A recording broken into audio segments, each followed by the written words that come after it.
Hello, church. It is Tuesday, April 7th. We are back with our daily devotionals coming from Proverbs. Your pastor is now on day 2 of steroid and antibiotics, and I am trying to keep myself from turning beet red and just, not making sensible comments because steroids are good drugs and they make me clean things kind of desperately, but feeling much better. Thank you for walking with me through Holy Week. Voice out of commission as it was. We are in Proverbs 21. We did the first 8 verses. We're going to do 21 in another 2 parts, so we'll basically have about 12 verses today. Couple of interesting pieces, and I'll highlight those when we're working over to the Peterson. A little bit of commentary from Raymond Van Leeuwen in the New Interpreter's Bible. The part that I decided not to include, we hear that there is once again the phrase ransom, and how we're supposed to interpret that is a little unclear. We've talked before when there are sometimes a footnote when the original meaning of the Hebrew might not be quite as relevant. And so we have to kind of use context to try to figure out where we're going.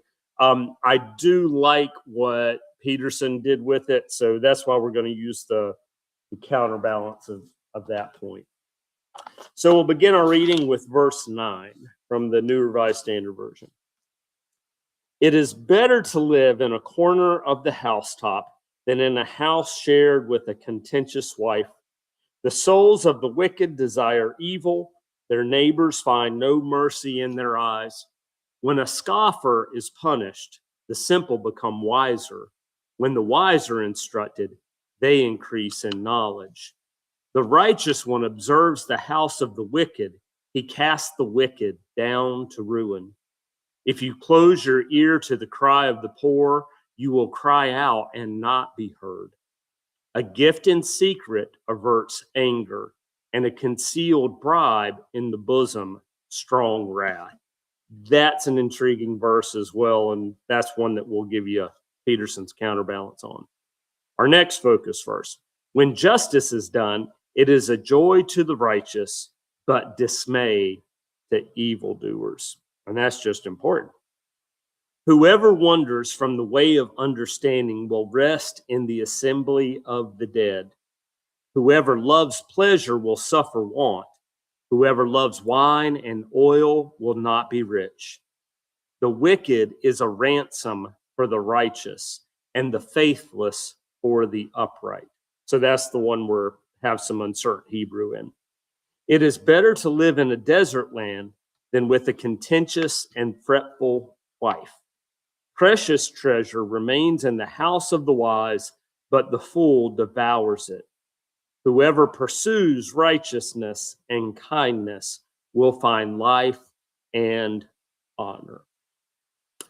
So first comment, since we have a couple of verses which relate to either contentious or nagging, please interpret those lines as spouses. And I think Peterson does a good job of that coming into our modern culture where it's a little different application, and we're not trying to pick on our beloved spouses. So let me go ahead and give you a little bit of commentary, and then we'll go to Peterson.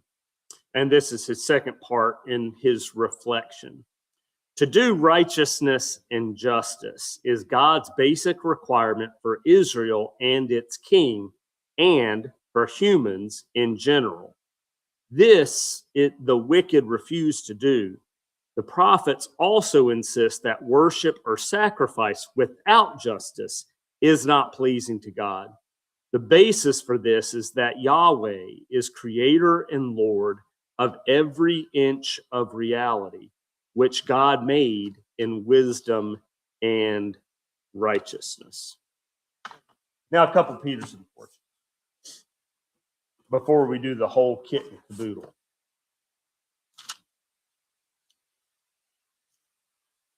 And Peterson entitles this section, Do Your Best, Prepare for the Worst, which sounds very much like some of our modern wisdom that's been shared before. So this is his rendition of the part about giving a gift, and then that word bribe comes up. A quietly given gift soothes an irritable person. A heartfelt present cools a hot temper. The NRSV mentioned the assembly of the dead. Peterson does. Whoever wanders off the straight and narrow ends up in a congregation of ghosts, which is an interesting application for us. That part about ransom, this is what Peterson does with it. What a bad person plots against the good boomerangs, the plotter gets it in the end, which is an interesting application of that. So here is the complete reading from the Message. Again, do your best, prepare for the worst.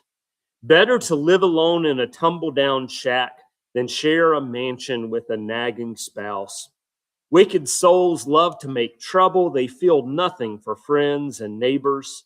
Simpletons only learn the hard way, but the wise learn by listening. A God-loyal person will see right through the wicked and undo the evil they've planned. If you stop your ears to the cries of the poor, your cries will go unheard, unanswered. A quietly given gift soothes an irritable person. A heartfelt present cools a hot temper.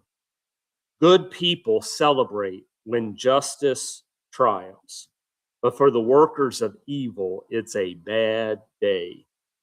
Whoever wanders off the straight and narrow ends up in a congregation of ghosts.